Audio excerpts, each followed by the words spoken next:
Shalom. Salam sejahtera saya sampaikan kepada saudara-saudara semua dan juga kepada saudara-saudara yang mengikuti ibadah ini melalui Zoom.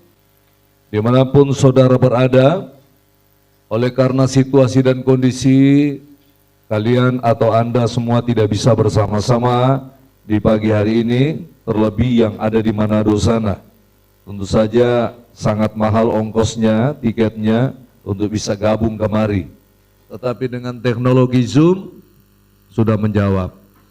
Oke, sebelum saya sampaikan firman Tuhan, saya pastikan dulu semua saudara sudah duduk, mengambil posisi yang baik, mengisi kursi yang ada di depan bagi yang masih berdiri di belakang.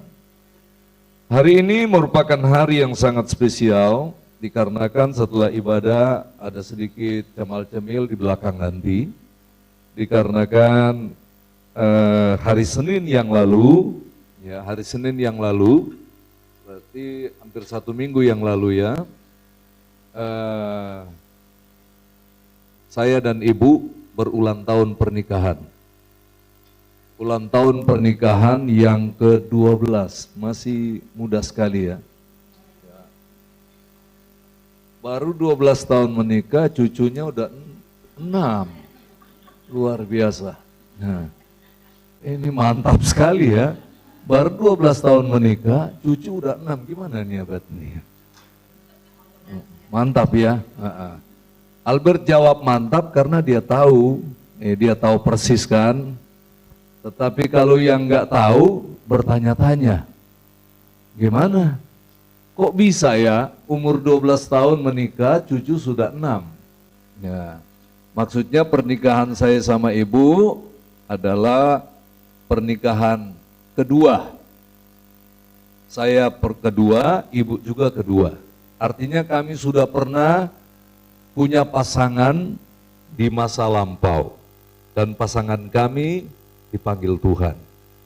Nah, setelah dipanggil Tuhan, ya Alkitab bilang bolehlah ya untuk menikah lagi. Nah, saudaraku yang dikasih Tuhan, hari ini juga merupakan hari yang luar biasa, sekaligus juga campur antara syukur dan sedih, dikarenakan seorang yang luar biasa mewarnai dunia meninggal hari kemarin ya, 70 tahun berkuasa sebagai raja atau sebagai ratu, yaitu Ratu Inggris Elizabeth ya, Elizabeth II namanya ya. Karena dulu sudah pernah Inggris punya ratu namanya juga Elizabeth I. Dan kemudian mama dari Elizabeth II ini adalah Ratu Victoria. Ya, Ratu Victoria ini adalah ratu yang berkecimpung sampai Perang Dunia Kedua. Tetapi Ratu Elizabeth berkuasa sejak tahun 52. Artinya sudah melewati, sudah selesai dulu konflik perang dunia. Dan kemudian dia mengakhiri masa keratuannya itu hari kemarin tepat 70 tahun berkuasa. Di usia yang ke-96, dia naik takhta umur 26 tahun. Jadi ketika dia menjadi ratu, saya belum lahir. Ya, jadi merupakan pemimpin dunia yang paling lama dalam sejarah memimpin menjadi pemimpin negara. Di zaman dulu, di zaman raja-raja, ya rata-rata raja-raja berkuasa 40 tahun, ya kayak Daud dan lain sebagainya. Dan kemudian di zaman sekarang Pak Harto itu 32 tahun berkuasa di Indonesia. Itu sudah sangat rentan sekali dengan berbagai macam permasalahan, ya. Dan kemudian Indonesia menetapkan 2 periode saja kepala negara. Saya ikuti melalui berita dunia, baik siaran dari Turki, dari Eropa, tentang persiapan-persiapan. Dan kemudian Inggris sudah resmi memiliki seorang raja yang baru. Ya, namanya Raja Charles III. Artinya dulu Inggris sudah pernah punya Raja Charles I, Charles II, sekarang adalah Charles III. Memang timbul pertanyaan, kenapa sih Ratu Elizabeth itu sampai 70 tahun gak rela menyerahkan kekuasaan kepada putranya Charles? Ternyata Elizabeth ini nggak suka dengan perangainya. Jadi makanya dia nggak serahkan sampai mati. Itu kira-kira baru dia boleh mengambil alih tahta. Dan kemudian yang menjadi pemikirannya cucunya sebetulnya yang dia inginkan jadi raja, yaitu Pangeran William, anak dari Pangeran Charles. Nah, Pangeran William naik posisi menjadi calon waris tahta kerajaan Inggris. Oke, kita di Indonesia ngapain kita pusing Inggris? Tapi soalnya masalahnya kita masyarakat dunia sama-sama berkecimpung di dalam komunitas umat manusia. Dalam konteks oikumene, kita ini beroikumene secara global. Oikumene secara global itu artinya datang dari berbagai macam perbedaan, suku, agama, dan sebagainya. Beroikumene dalam konteks gereja datang dari berbagai macam denominasi organisasi gereja menjadi satu. Itu namanya oikumene di gereja. Nah, pada kesempatan ini saudara, saya ingin mempresentasikan sesi terakhir dari Pulih Lebih Cepat, Bangkit Lebih Kuat. Jadi isu yang saya akan sampaikan itu masih berkenaan dengan masalah sesuatu yang dimana kita harus pulih, ya. Dan pemulihan itu terjadi sesuai dengan sikap dan respon kita terhadap situasi dan kondisi. Kalau kita cepat merespon, pulih lebih cepat. Kalau kita lambat merespon, pulih lebih lambat. Bahkan tidak akan terjadi namanya pemulihan. Ingat pada waktu seorang nabi diperintahkan Tuhan untuk datang mengunjungi proses pembuatan bejana. Nabi ini datang ke satu tempat di mana tukang bejana sedang mengerjakan pekerjaannya untuk membuat bejana, ya. Lalu Tuhan menyuruh nabi ini memperhatikan bagaimana cara proses dari tanah liat kemudian berubah menjadi bejana yang indah. Sang penjunan begitu memproses demikian rupa, memilih tanah terbaik, tanah liat terbaik, agar supaya muncul bejana terbaik. Nah, apabila dia memproses, dia dia banting atau dia tanahnya sampai halus sekali, dan kemudian dia bangun sebuah bejana, lalu kemudian dia melihat bejana ini tidak sempurna, maka dia akan hancurkan kembali bejana ini agar supaya muncul bejana yang sempurna. Lalu Tuhan berfirman kepada nabi ini, demikianlah aku memproses bangsa Israel. Dan semakin lama respon, semakin tidak respon, semakin pemulihan jauh. Tapi cepat merespon, maka cepat pula pemulihan terjadi. Nah, saya berharap kita semua yang ada di sini, mari kita responi firman Tuhan. Ya, puji Tuhan kalau kita tidak berada di dalam situasi di mana kita harus dipulihkan. Tapi kalau kita berada di dalam kondisi wajib dan harus pulih, ingat loh, pemulihan itu adalah sesuatu yang luar biasa, yang sangat dinantikan oleh setiap kita. Dan kita nggak mau berada dalam situasi kondisi yang terpuruk dan mengerikan. Kita pingin eksis, pulih. Makanya dengarkan firman Tuhan ini.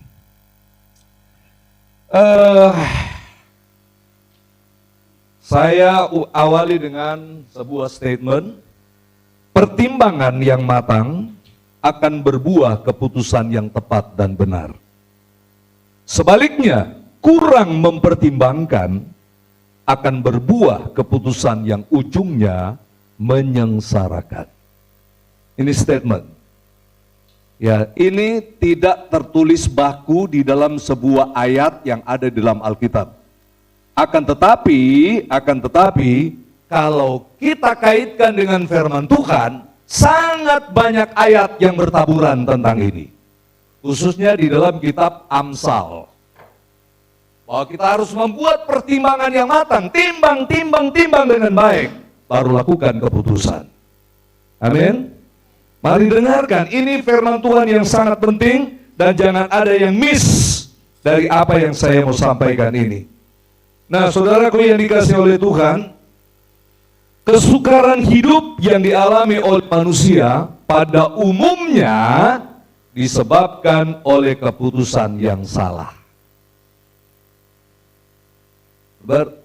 Benar apa betul? Pada umumnya, ya, kesukaran yang dialami oleh manusia disebabkan oleh keputusan yang salah. Benar apa betul? Ya. You mau bekerja misalnya. Itu kan melalui pertimbangan.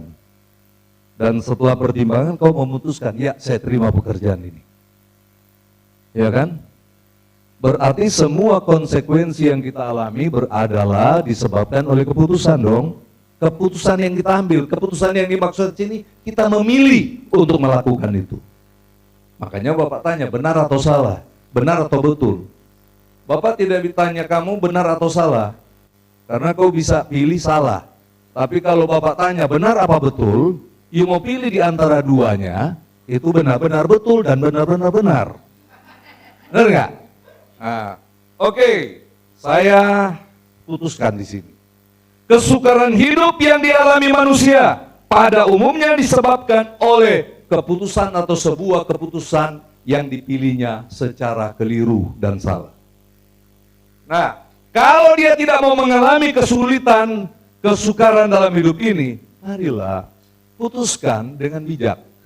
Lakukan pertimbangan yang bijak agar hidup kita menjadi hidup yang tidak bermasalah. Memang di dunia ini adalah sarang masalah, tetapi marilah kita minimalisasikan hal itu menjadi sesuatu yang kuat. Nah, saya mengambil sebuah gambaran di dalam Lukas pasal 15 ayat 11 sampai 24 tentang perumpamaan anak yang hilang. Dia ada keluarga punya dua anak, satu sulung, satu bungsu.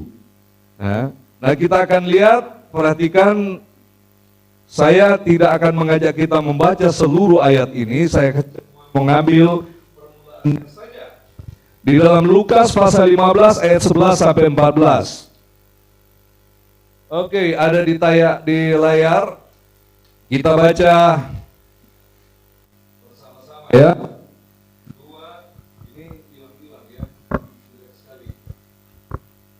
Tes. Oke. Kita baca bersama-sama. 2, 3. Yesus berkata lagi, ada seorang mempunyai dua anak laki-laki. Kata yang bungsu kepada ayahnya, Bapa, berikanlah kepadaku bagian harta milik kita yang menjadi. Lalu ayahnya membagi-bagi antara mereka. Beberapa hari kemudian, anak bungsu itu menjual seluruh bagiannya. Sekali lagi saya ulangi, beberapa hari kemudian anak bungsu itu menjual seluruh bagiannya itu, lalu pergi ke negeri yang jauh. Di sana ia memboroskan harta miliknya itu dengan hidup berfoya-foya. Setelah dihabiskannya semuanya, timbullah bencana kelaparan di dalam negeri itu, dan ia pun mulai melarat.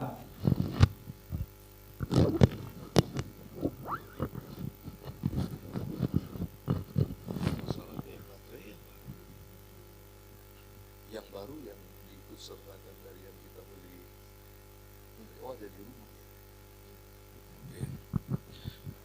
Oke.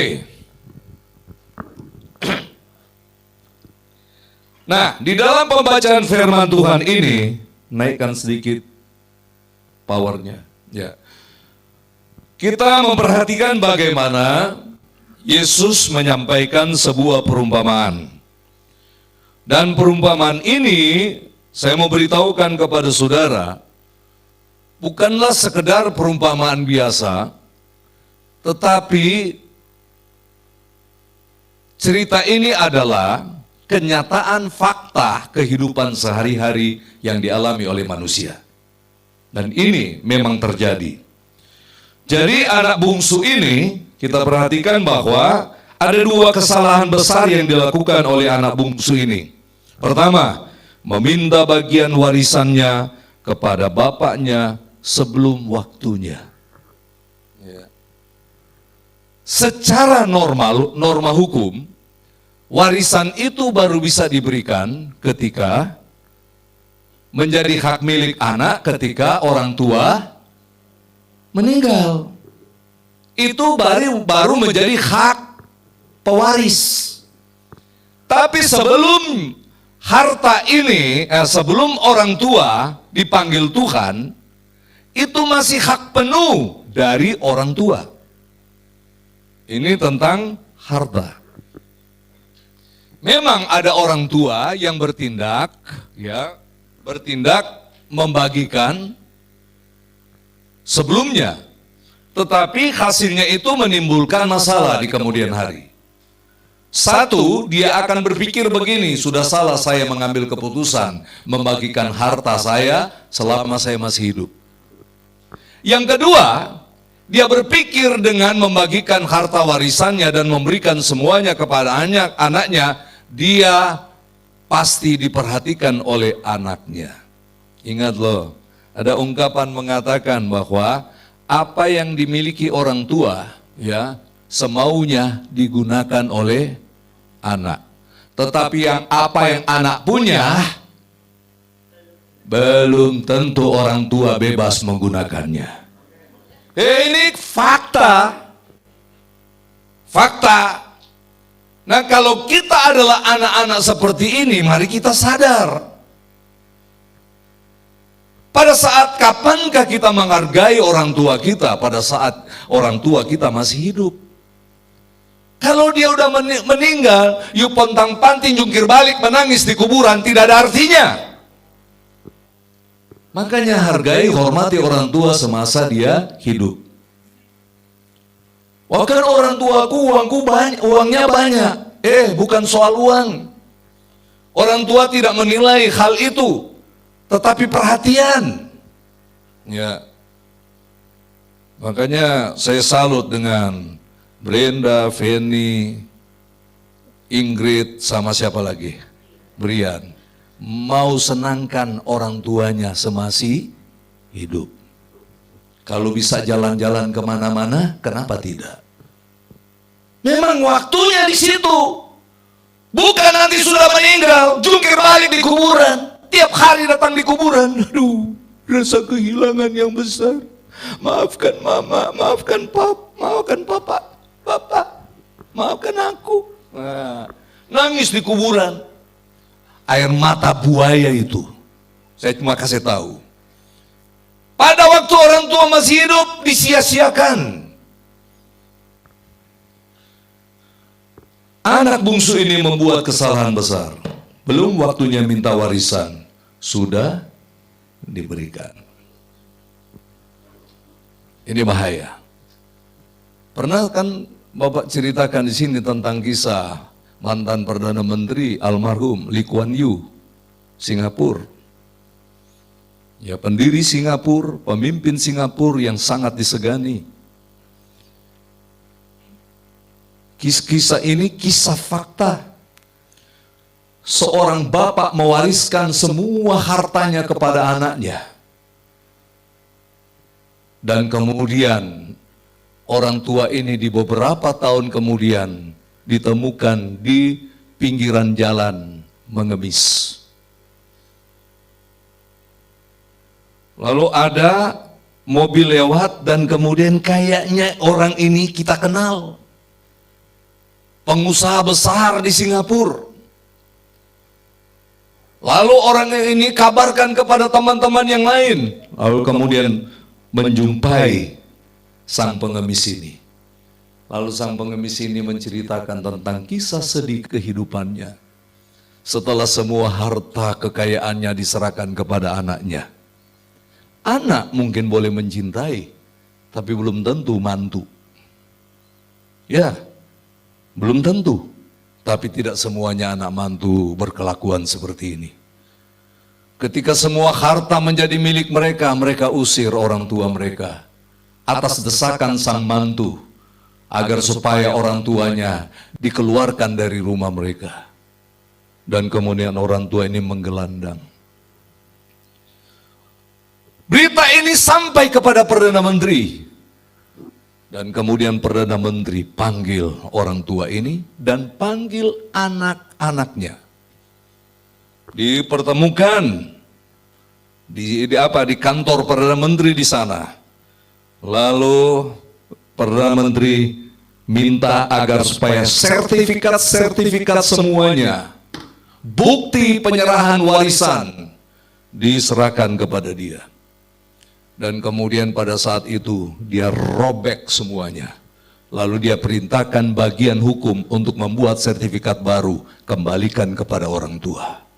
Dan undang-undang Singapura sejak saat itu dilarang mewariskan warisan kepada anak sebelum orang tua meninggal.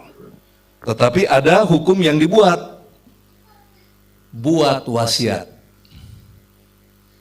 Nah, sebagai persiapan supaya anak-anak jangan berantem di kemudian hari. Maka kemudian setiap orang tua di sana membuat wasiat. Jika aku mati, maka rumah, apartemen atau tanah, harta ini milik si A, milik si B, milik si C. Sehingga dia mati, pengacara datang dan kemudian membacakan hasil pembagian harta. No problem. Nah, anak bungsu ini melakukan kesalahan pertama, yaitu memaksa ayahnya untuk menyerahkan haknya. Ya, memaksa ayahnya. Dan yang paling fatal adalah yang kedua, tidak bijak menggunakan harta warisan itu, dia jual kan, jadi uang, lalu dia membelanjakan uang kepada yang bukan investasi, tetapi kepada barang-barang konsumtif yang tidak produktif. Bahkan lebih fatal lagi, ia menggunakan uangnya itu dengan berfoya-foya. Dia pikir uang gak akan habis. Saya mau beritahukan kepada kita semua, ada ada ungkapan yang mengatakan, sekalipun uangmu segunung, dikorek sedikit-sedikit, pasti habis. Nah, banyak orang kan setelah mendapatkan uang yang banyak, tidak bijak mengaturnya. Nah, ini hati-hati. Nah, gaya hidup yang diambil oleh si bungsu ini, gaya hidup berfoya-foya adalah semata-mata demi gaya dan gengsi, tanpa memikirkan bahwa situasi kondisi selalu berubah. Sekarang enak, mendadak sulit. Siapa nyangka dunia seperti sekarang? Ya. Orang sudah berpikir sebentar lagi pulih dari pandemi. Tiba-tiba perang Rusia lawan Ukraina. Dan bahan-bahan naik meningkat. Ini masa sulit, saudara. Bukankah setelah masa sulit datang, kita mulai bernostalgia, aduh, coba aku pintar mengelola keuanganku, aku nabung, maka aku tidak akan kena getah seperti ini. Nanti kita lihat contoh-contoh Alkitab ya. Kisah anak bungsu ini harus menjadi pelajaran bagi kita, agar mempertimbangkan segala sesuatu sebelum membuat keputusan. Pertimbangkan dengan baik-baik. Itu Amsal, baca Amsal ya. Nah, di dalam ayat 15 sampai 24 memang anak bungsu ini mengalami pemulihan. Dia pulih. Ya, pulihnya setelah apa? Menyadari bahwa keputusannya salah. Dia menyesal dia sadar, dan yang paling penting bertobat. Inilah cara untuk pemulihannya.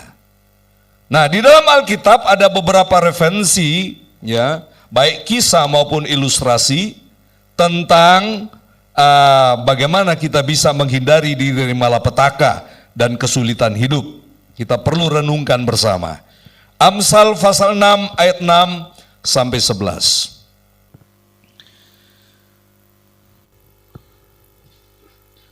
Amsal pasal 6 ayat 6 sampai 11, firman Tuhan berkata begini, "Hai pemalas, pergilah kepada semut, perhatikan lakunya dan jadilah bijak. Biarpun tidak ada pemimpinnya, pengaturnya, atau penguasanya, ia menyediakan rotinya di musim panas dan mengumpulkan makanannya pada waktu panen. Hai pemalas, berapa lama lagi engkau berbaring? Bilakah engkau akan bangun dari tidurmu? Tidur sebentar lagi, mengantuk sebentar lagi, melipat tangan sebentar lagi untuk tinggal berbaring. Maka datanglah kemiskinan kepadamu seperti seorang penyerbu, dan kekurangan seperti orang yang bersenjata." Nah, pemalas dalam ayat-ayat ini bukan hanya tidak mau kerja, ya, bukan hanya tidak mau kerja, tetapi memalas dalam ayat-ayat ini juga termasuk tidak bijak mengatur, memanage apa yang sudah dipercayakan kepadanya. Pemalas hanya melihat masa kelimpahan, namun lupa kalau musim kehidupan bisa berubah tiba-tiba. Ini pemalas, punya mental. Nah, bagi semut, saudaraku yang dikasih Tuhan, musim panas dan musim panen adalah masa kelimpahan. Dan musim hujan adalah masa paceklik. Makanya dia tabung makanan sebanyak-banyaknya di musim panas. Karena kalau musim hujan dia nggak bisa keluar dari sarangnya. Dia akan diam di dalam sarangnya. Bagi semut, musim hujan adalah masa kesukaran. Makanya pada waktu musim panas, dia kelola baik-baik apa yang dia dapat. Tujuannya supaya kalau masa paceklik datang, ada cadangan untuk bisa membuat dia bisa eksis lagi. Nah, oke. Nah, kita boleh bermimpi, ya, untuk memiliki segala-galanya, memuaskan gaya dan gengsi kita, tapi lakukanlah dengan pertimbangan-pertimbangan antara lain. Sudahkah waktunya aku memiliki ini dan itu? Apakah saya sudah tidak ada masalah dengan bank? Kalau kita masalah dengan bank itu apa namanya? Kredit. Ya, misalnya begini, ya, kita masih punya tanggung jawab pinjaman di bank, ya, untuk satu produk. Belum selesai kita sudah beli produk lain. Itu namanya cari penyakit. Saya paling serem menggunakan kartu kredit. Dulu waktu saya sama almarhumah Ibu Gembala Bu Yuni, saya punya kartu kredit, tapi kalau dia pakai untuk sesuatu, saya pikir, untuk apa pakai? Saya nggak mau ada ini, ngebayar lagi bulan depan. Padahal semakin banyak kita melakukan itu dan bisa dibayar, semakin dipercayai oleh bank. Karena kredit itu namanya dari bahasa asli credo. Credo itu artinya kepercayaan.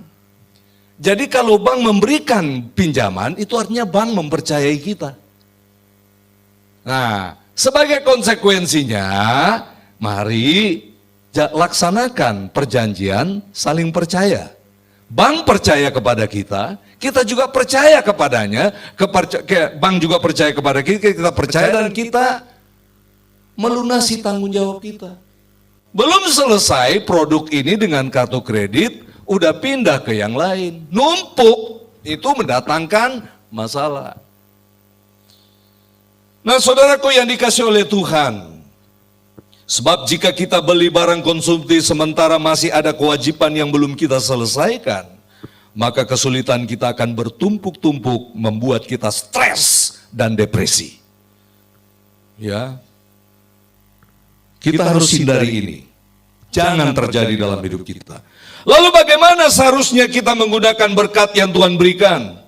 Jawabnya adalah investasikan kepada hal-hal yang produktif. Salah satu hal yang produktif adalah menabung untuk masa depan anak-anak, bagi yang punya anak. Jadi uang banyak datang, tabung. Ini anakku masih sekolah, dia harus selesai sampai selesai kuliah. Itu namanya menginvestasikan kepada hal yang produktif. Nah, kisah Yusuf anak Israel saat mengantisipasi bahaya kelaparan 7 tahun, ya, setelah 7 tahun masa kelimpahan. Ini perlu kita simak baik-baik. Di dalam Kejadian pasal yang ke-41 ayat 33 sampai 34. Firman Tuhan berkata, oleh sebab itu baiklah tuanku Firaun mencari seorang yang berakal budi dan bijaksana dan mengangkatnya menjadi kuasa atas tanah Mesir. Baiklah juga tuanku Firaun berbuat begini, yakni menempatkan penilik-penilik atas negeri ini, dan dalam ke-7 tahun kelimpahan itu memungut 1/5 dari hasil tanah Mesir, 20%. 1/5 itu 20%. Dari hasil gandum yang dipanen oleh Mesir. Kumpulkan 20% di masa kelimpahan. Kan saudara tahu kan cerita ini adalah cerita setelah Yusuf menyingkapkan mimpi Firaun tentang 2 mimpi yang artinya sama. Mimpi pertama 7 tahun, 7 lembu gemuk muncul, lalu muncul 7 lembu kurus, dan 7 lembu kurus melahap habis 7 lembu gemuk. Lalu dia tidur lagi, dia sadar, dia tidur lagi, mimpi lagi, tapi artinya sama. Ya, berkas, 7 berkas, dan kemudian ditelan oleh, maksudnya apa? Tanaman kurus menelan dia. Firaun bingung, semua orang pintar di Mesir sudah dikerahkan, tapi tidak ada satupun yang dapat memberitahukan mimpi Firaun. Firaun mimpinya mendingan dibandingkan Nebukadnezar. Kalau Firaun dia ceritakan dengan jelas isi mimpinya. Kalau Nebukadnezar, tolong kasih tahu mimpi yang saya mimpi tapi sudah saya lupa. Ayo. Itu kan lebih gila lagi ini raja ini. Kalau Firaun masih elegan. Dia beritahukan mimpinya. Dia cuma pingin orang mengetahui menyingkapkannya. Juru minum yang pernah satu penjara dengan Yusuf, ingat, aduh tuanku, ada orang yang ada di dalam tahanan. Waktu aku mimpi, dia memberitahukan. Dan digenapilah mimpi itu. Yang juru makan itu digantung di tiang gantung. Karena dua-duanya mimpi. Ya, memang Yusuf bilang waktu itu, waktu penyingkapan itu di penjara, ingatlah aku ya kalau engkau sudah di luar. Ya, di satu sisi semacam ada transaksi dalam pengertian bahwa kalau aku sudah tolong kamu, kamu juga tolong aku. Tetapi di sisi lain, ini adalah gerakan penggenapan firman Tuhan, ya, bahwa apa yang terjadi di penjara menjadi akses ke istana. Sehingga juru minum ini berkata, ini ada orang hebat di dalam penjara, dia menyingkap mimpi kami. Firaun langsung bilang, oke, panggil dia. Dipanggil dia. Diceritakan tentang isi mimpi. Yusuf dengan dengan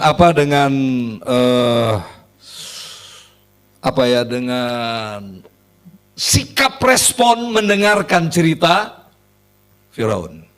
Lalu Firaun menutupnya dengan begini, aku tahu engkau orang yang luar biasa, ya, dikaruniai dan engkau pasti mampu untuk menyingkapkannya. Yusuf bilang, enggak, Tuhan yang aku sembah yang dapat menyingkapkannya. Lalu Yusuf bilang, aduh, bukan aduh ya, Raja, mimpinya sama artinya dua mimpi itu. Bahwa Mesir ini akan dilanda oleh kesuburan, oleh panen raya selama 7 tahun. Tapi kemudian berganti dengan masa kelaparan selama 7 tahun, sehingga masa panen raya itu tidak nampak lagi. Itu cuma itu yang dia sampaikan. Jadi lalu dia sampaikan, Tuanku harus melakukan beberapa hal untuk mengatasi ini. Tuanku harus cari orang yang hebat untuk mengelola ini. Lalu Firaun bilang, wah, dengan kata lain terima kasih, luar biasa kau sudah memberitahukan yang membuat saya resah ini dalam mimpi ini. Tetapi dalam pikiran Firaun, siapa lagi orang hebat kecuali yang menyingkapkan mimpi itu. Lalu dia bilang, kamu orangnya. Aku akan angkat engkau menjadi penguasa, mengatur segala-galanya. Dan kemudian atas kebijakan, pertimbangan, keputusan Yusuf, Mesir terhindar dari kelaparan. Bahkan bangsa-bangsa lain di sekitar pun terhindar dari kelaparan, termasuk keluarganya yang ada di Kanaan. Ya kan, kita sudah dengarkan renungan dua seri Yusuf dan Yakub oleh Aldo beberapa Jumat yang lalu. Nah, memberikan gambaran yang luar biasa. Artinya gini, di musim kelimpahan sisihkanlah, tabunglah yang bisa ditabung, demi mengantisipasi masa-masa sulit. Kalau kita mau pulih, kalau enggak ya silakan kita meneruskan cara dan sikap hidup kita yang tidak bijak. Ya, Yusuf memberi saran kepada Firaun apa yang sebaiknya dilakukan saat 7 tahun kelimpahan, yaitu menabung, mengumpulkan 1/5 atau 20% dari hasil panen gandum. Hasilnya adalah selama 7 tahun kelaparan karena pertanian lumpuh total alias tidak ada penghasilan, Mesir terhindar dari malapetaka. Bahkan negeri lain pun ikut menikmati hasil tabungan 20% gandum itu. Jadi, jika kita tidak mau mengalami masa sulit, bijak-bijaklah agar hal itu tidak menimpa kita.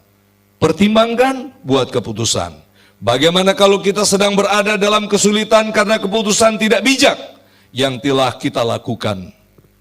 Pertama, mari kita merendahkan diri kepada Tuhan dan berkata, menyesal dan sadar dan tentu saja bertobat seperti kisah anak terhilang tadi. Minta ampun kepada Tuhan atas keputusan tidak bijak yang menghadirkan kesukaran hidup dalam diri kita. Minta tolong kepada Tuhan jika 2 hal di atas sudah kita lakukan. Jadi jangan langsung minta tolong sama Tuhan sebelum membereskan dulu. Ya, ada orang jatuh dalam kesusahan, langsung, Tuhan, di manakah engkau? Tolong aku butuh mujizat sekarang. Tunggu dulu. Tuhan bilang, enak aja kau yang memutuskan, kau yang memilih itu, gimana ya? Repotin saya, selesain dulu urusan pribadimu. Artinya minta ampun, bertobat, sadar, menyesal. Iya, saya udah salah. Tindakan saya sudah keliru. Tuhan ampuni saya, ampuni saya, ampuni saya. Baru Tuhan, kau sudah ampuni aku belum? Kalau belum juga, desak dia. Sampai kita yakin, sudah diampuni. Sekarang aku mau minta tolong Tuhan. Begitu caranya. Bukan belum sadar, belum menyesal, belum bertobat, sudah minta tolong. Sikap seperti ini jangan ada pada kita.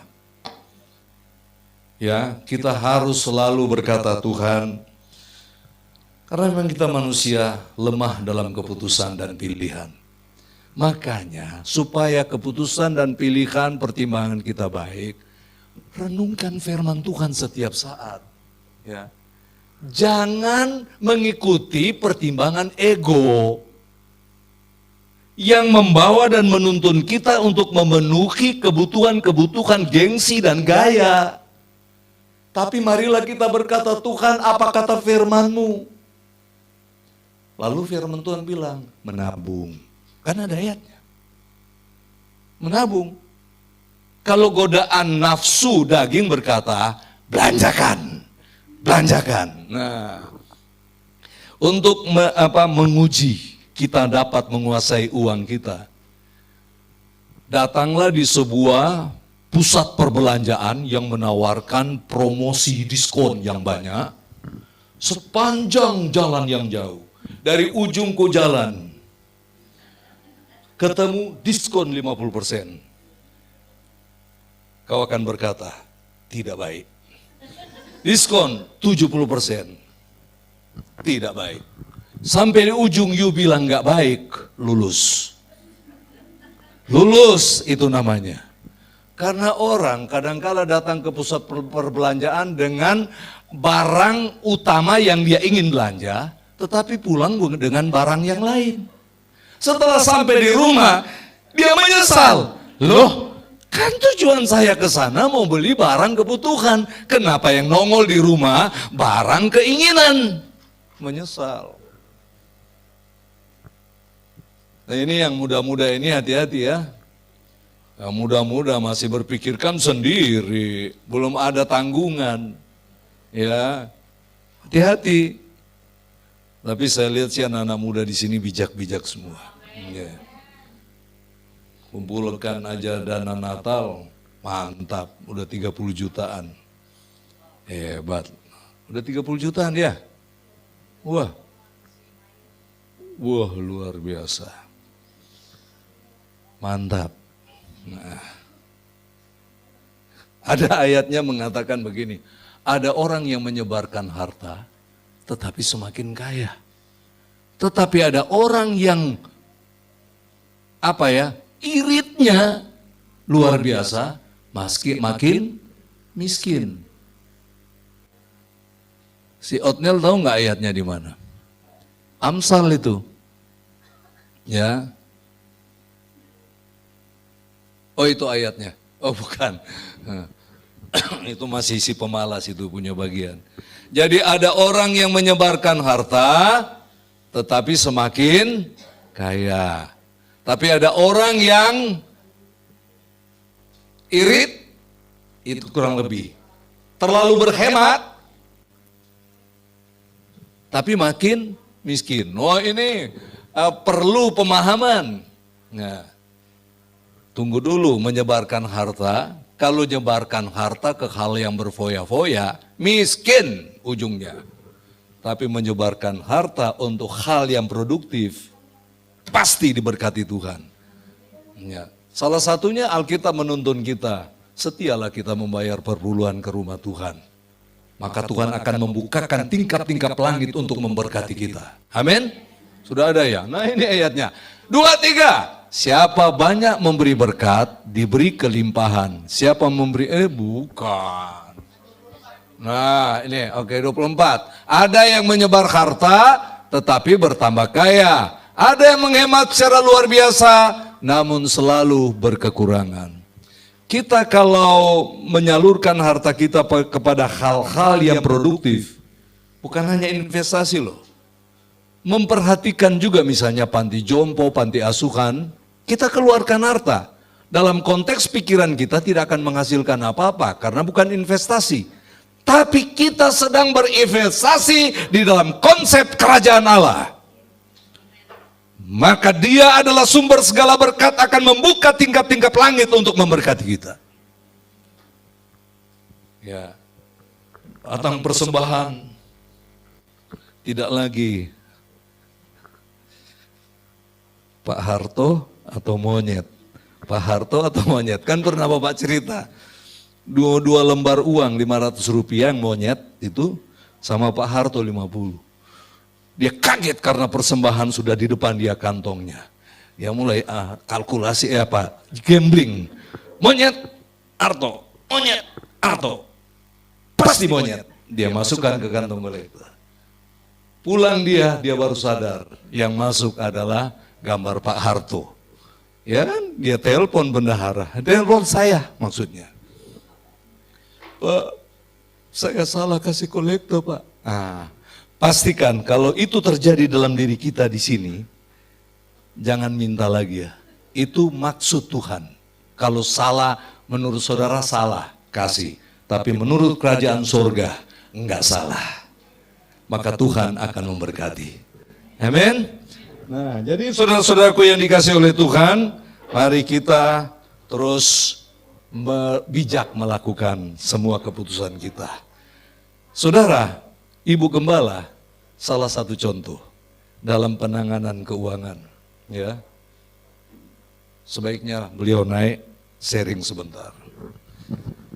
Sebelum kita doa, ya silakan. Jadi bagaimana dia punya pikiran sebelum anak-anakku selesai, aku tidak mau berfoya-foya jalan-jalan dulu. Kurang lebih begitulah. Ya terserah. Ya maksudnya sampai pun makan. Oh jadi kesaksian hidup ya Pak maksudnya. Soalnya bingung. Oke, shalom Bapak Ibu. Jadi mengenang 30 tahun yang lalu. Kalau saat ini Bapak Ibu hidup sangat sederhana, saya pun pernah mengalaminya. Saat ini Bapak Ibu berjuang untuk anak-anak sekolah, harus dagang siang malam, saya pernah mengalaminya. Ya, nangis lah jadinya.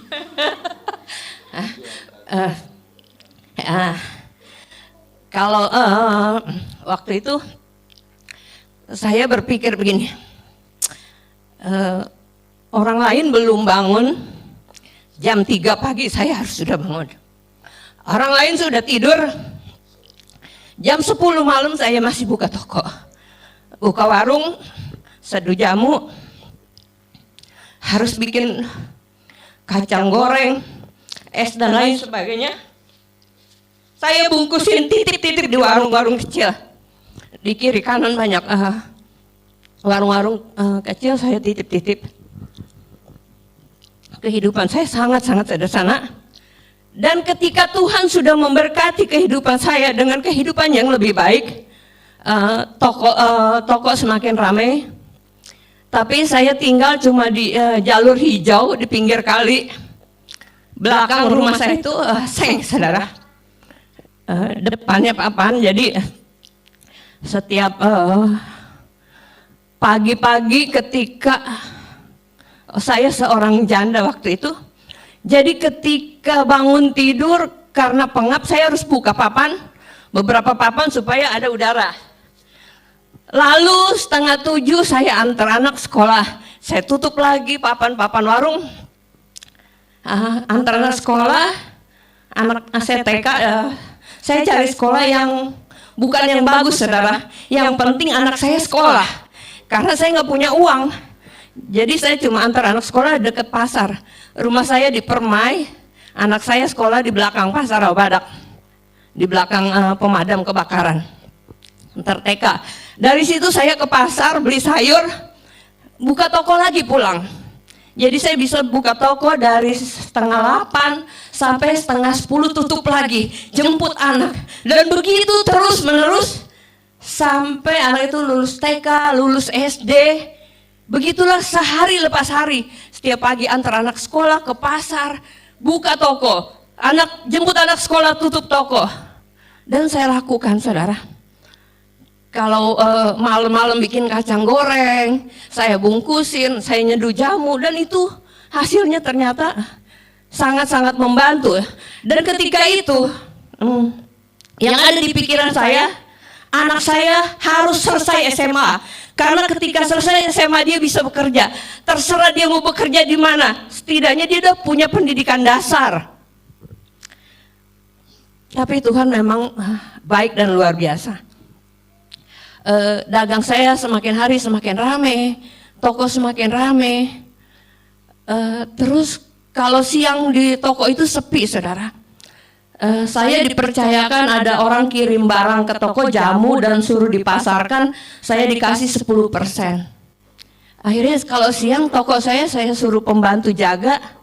Saya pergi keliling ke warung-warung, dari Tanjung Priuk itu sampai Cilincing, setiap ada warung saya titip-titipin barang itu. Jadi dulu sempat muka saya itu gosong, penuh dengan bintik-bintik hitam, nggak pernah pakai helm, pakainya helm cetok seperti itu, saudara. Dan itu saya lakukan sampai anak-anak lulus SMP. Dan setelah itu saya sudah tidak lagi keliling, karena ada sales-sales yang mau ambil dagangan saya untuk dia yang pasarkan. Saudara, ketika anak saya sudah SMA, saya itu belum pernah yang namanya jalan-jalan, saudara. Saya ke Bali belum pernah, ke Jogja belum pernah, kemana-mana enggak pernah. Saya cuma berpikir yang penting anak saya bisa sekolah. Saya nggak pernah punya kendaraan, saudara. Dulu saya pakai sepeda antar anak saya. Setelah saya lebih baik, saya beli motor. Hanya itu kendaraan yang saya punya. Terus yang saya inginkan apa? Tuhan, saya pengen punya rumah. Tahun 2000 saya bisa beli rumah, saudara. Rumah itu sebuah gubuk di atas tanah negara. Jadi suratnya cuma kertas di kertas segel, ditandatangani RT RW, cuma itu, saudara. Di Jalan Kesemek. Saya pertama kali saya pernah ke Bali itu karena hadiah dari Jamu Sido Muncul. Pertama kali saya ke luar negeri karena hadiah dari Jamu Nyonya Menir. Saya dapat hadiah dari Jamu Sido Muncul, berangkat ke Bali untuk 6 orang, saudara. Saya bingung. Saya ke Bali 6 orang, terus saya belum pernah naik pesawat. Saya masih polos sekali orang kampung, nggak ngerti naik pesawat. Otni lebih sering naik pesawat, masih muda. Saya udah umur 30 lebih. Waktu itu saya udah hampir 35 tahun, baru pertama kali saya naik pesawat. Itu pun hadiah. Begitu juga ketika saya pertama kali ke luar negeri, ke Singapura, dapat untuk 2 orang, Wisnu waktu itu SMA kelas 1. Puji Tuhan. Jujur yang namanya makan di restoran itu nggak pernah saya alami. Jalan-jalan nggak pernah, kecuali ada yang ngajak, saudara.